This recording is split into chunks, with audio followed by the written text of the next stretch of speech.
con el flujo entrante en la carga negativa. De manera que el flujo total, igual que la carga, es cero.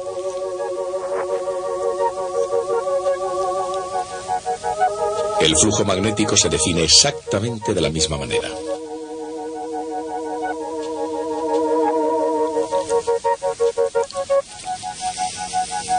Conceptualmente, el flujo es una medida del número total de líneas de fuerza que pasan a través de cualquier superficie.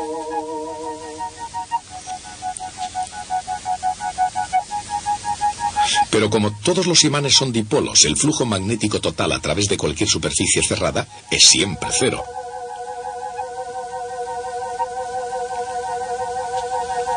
El flujo saliente desde los polos norte está siempre compensado por el flujo entrante en los polos sur. Esta es la ley de Gauss para el magnetismo.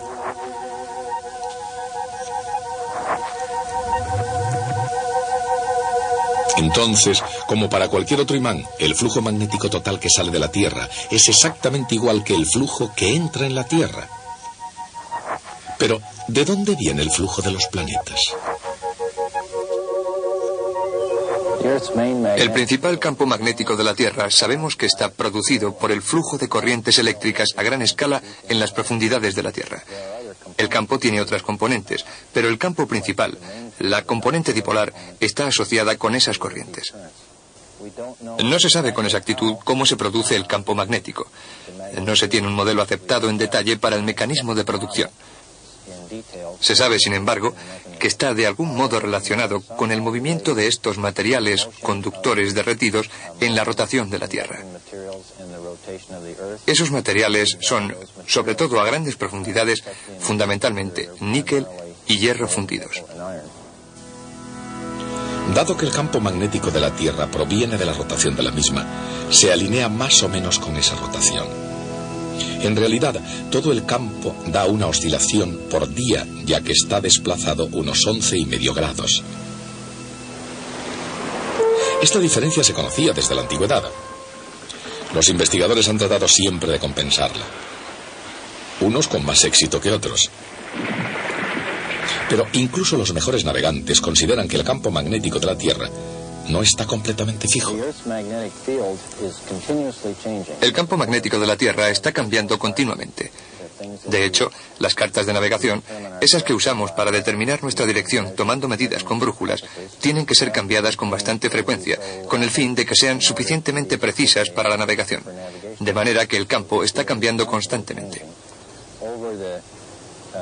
Hablando en términos de millones de años, cambia mucho más impresionantemente que eso. De hecho, la polaridad realmente se invierte, y no de forma periódica, sino de forma aperiódica. Sin embargo, frecuentemente en términos de tiempo geológico. Desde un punto de vista geológico, este cambio de los polos magnéticos de la Tierra, el norte por el sur, tiene lugar con bastante frecuencia, aproximadamente cada medio millón de años más o menos. Comparen este ciclo con la frecuencia con la que el Sol cambia su polaridad. El campo del Sol cambia de dirección cada 11 años. Este es un proceso notable que comienza con las manchas solares. La polaridad magnética de las manchas solares es diferente en cada ciclo sucesivo de 11 años. Una mancha solar es una región oscura que vemos sobre la superficie del Sol y que encontramos como resultado de campos magnéticos intensos. Las manchas solares siempre aparecen en pares, ya que no hay monopolos magnéticos. Así, yo tengo que tener siempre un norte y un sur, o una polaridad positiva y una negativa juntas. Por lo tanto, yo procuro ver dos grandes manchas solares. Las líneas magnéticas de fuerza irán desde una mancha solar a otra. Vemos aparecer las manchas solares como si un gran tubo de flujo magnético hubiera surgido de debajo de la superficie. Y vemos la intersección de este tubo con la superficie como una mancha solar muy intensa.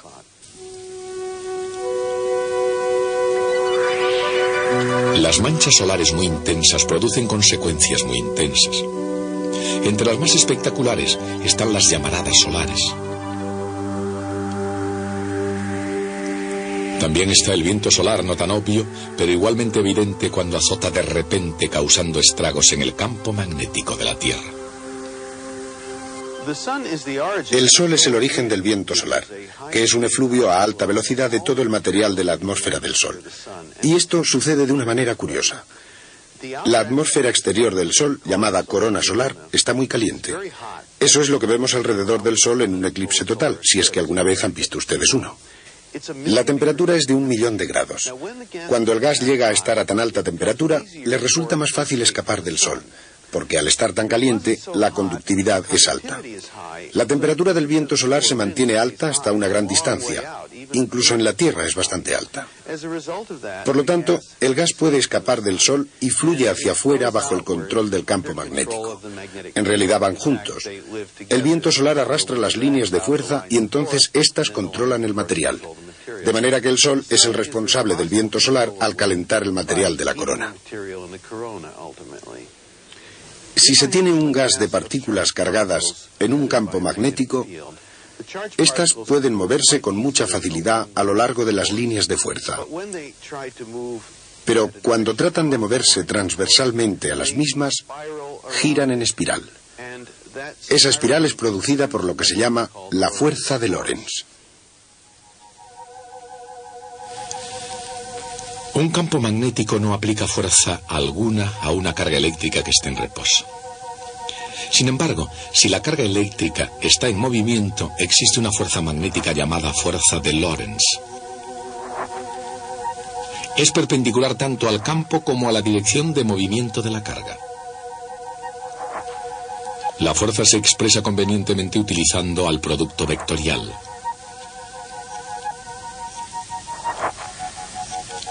Como la fuerza magnética que actúa sobre una carga eléctrica en movimiento es siempre perpendicular a la velocidad, la fuerza no la hace aumentar ni disminuir. En lugar de eso, las cargas tienden a seguir trayectorias, en forma de circunferencia o de hélice. En campos magnéticos no uniformes, las cargas eléctricas pueden ser atrapadas, como en el caso, por ejemplo, de los cinturones de radiación de Van Allen. Cerca de las regiones polares, las partículas cargadas se acercan a veces lo suficiente como para chocar con la atmósfera, emitiendo luz, como los electrones al chocar con una pantalla de televisión. Ese es el origen de la espectacular aurora en los polos norte y sur. Sin embargo, en general, el efecto del campo magnético es mantener las partículas cargadas lejos de la Tierra. El campo magnético de la Tierra actúa como un escudo protegiéndonos de las partículas energéticas del Sol y de los rayos cósmicos, de manera que en realidad somos afortunados por tener el campo magnético de la Tierra. Es una de las cosas que estimulan la vida en la Tierra tal como la conocemos. Algunos otros planetas tienen campos magnéticos. Júpiter, Saturno y Urano tienen campos magnéticos. Venus no tiene un campo magnético. Y en realidad, aunque antes la gente solía llamar a Venus gemelo de la Tierra porque son de tamaños similares y están casi a la misma distancia del Sol, ahora sabemos que no es ese el caso. Venus es como una Tierra en decadencia y la razón es que no tiene campo magnético que lo proteja como lo tenemos en la Tierra. Cuando William Gilbert proclamó que la Tierra se comportaba como un imán gigante, apenas se dio cuenta de que había dado con uno de los ingredientes decisivos que hacen posible la vida en la Tierra. Sin duda hemos aprendido mucho sobre la naturaleza del magnetismo, pero no olvidemos que todo comenzó con este libro de William Gilbert. Un libro que de hecho es muy raro. Se cree que solo existen 60 y tantos ejemplares de esta primera edición en todo el mundo. Y este ejemplar en particular es más especial porque tiene una inscripción en la primera página que se cree fue escrita por el propio Gilbert. Si esto fuera cierto, esta es la única muestra conocida de la escritura de Gilbert. Sin embargo, este libro, valioso y excepcional, no es lo más antiguo que se ha escrito sobre magnetismo.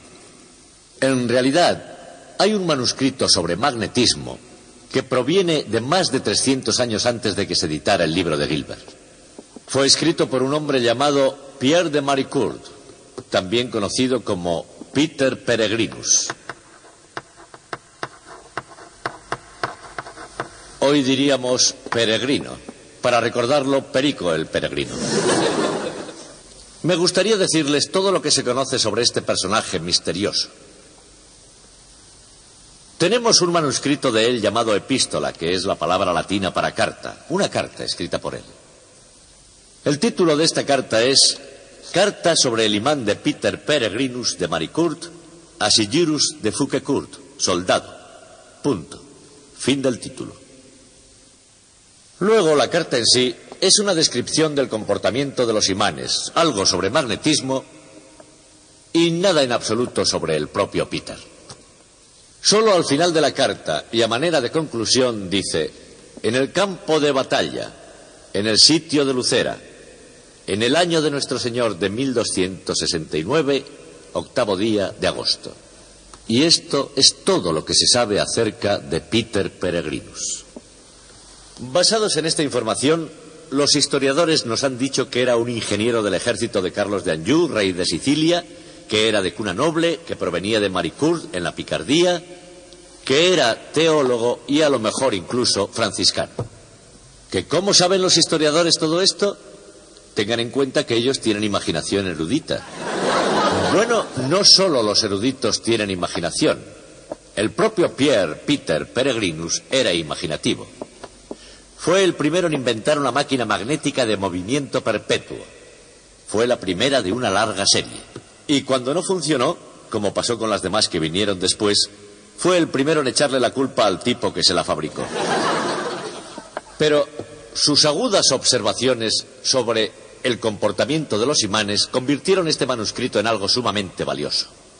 Hay 31 copias conocidas de este manuscrito, y según los módulos de la Edad Media anteriores a la invención de la imprenta, eso significa que el tal manuscrito debió de ser todo un bestseller.